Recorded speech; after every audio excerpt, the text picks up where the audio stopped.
I am on the Holland America Amsterdam cruise ship on a 2-week cruise to Alaska. I just wanted to show everyone what it looks like to play pickleball on board.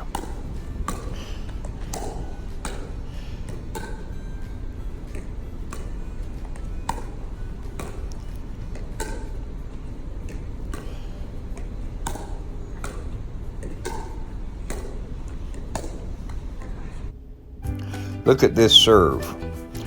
I put it in slow motion. You serve, and if it's at a good angle, it can go right into the wall and the receiver can't get it back. So that's one bad thing. The other bad thing is on sea days, the wind is so strong that sometimes it's impossible to play. So our usual playing time was after an excursion while the boat was sitting still. All in all, I was very glad there was a pickleball court on board.